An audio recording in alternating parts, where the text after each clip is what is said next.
Tiga. Okay, students, and now we are talking about the influence of postmodernism on education. What's the influence of postmodernism on education? Okay, we can look here. Something that attracts, about pros and cons. And later, we can find in the book by Bambang Sugiyaharto about challenge of philosophy. And then we are found to in the modern day dictionary of Receive. Okay, the existence of postmodernism is something that attracts, for both academics and others, that creates pros and cons. This is due to era of opens to look at new different things and reject the tendency of apathy and obedience to an authority, order, or new rules, although there are pros and cons. And then in his book entitled This One Challenge of Philosophy, Ibambang Sugiyaharto note that postmodernism is often seen by many people in a cynical way. Okay? You got it? It is only regarded as a shallow and anti-intellectual model or just a reactionary reflection on the various socio-cultural change that are taking place. Even in a dictionary, this one, the modern day dictionary of Receive, okay? Now, we are going to found it's explained that postmodernism is a word that has no meaning at all. Wow. Can you imagine the modern day dictionary of Receive explain that postmodernism is the word that has no meaning at all? Okay. But on the other hand, that is diametric.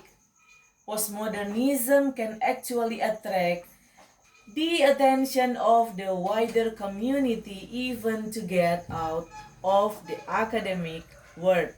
This reality show how postmodernism is considered to have the ability to overcome or alternative solutions to various crises and social culture change. Okay, next. Let me see. Pedagogy.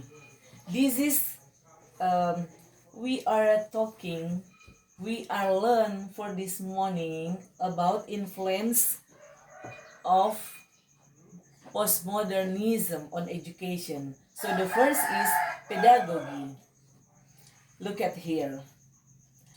Pedagogy, we call it science of education and theoretical and practical.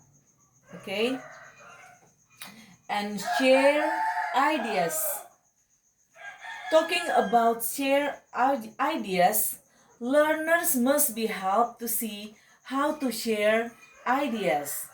And then, talking about theoretical and practical, pedagogy, beside pattern, theoretical, also practical.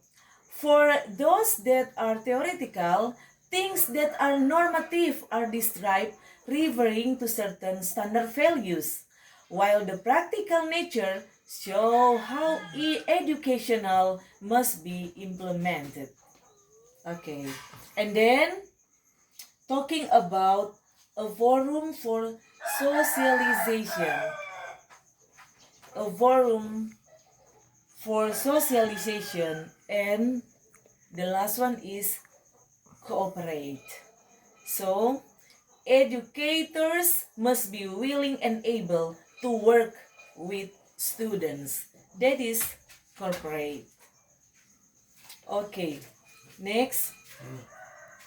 The first, we're talking about pedagogy. And then the second, we are talking about 2013 curriculum. I think all of you know this. Okay? 2013 curriculum substitute for the 2006 curriculum, right? Do you know it?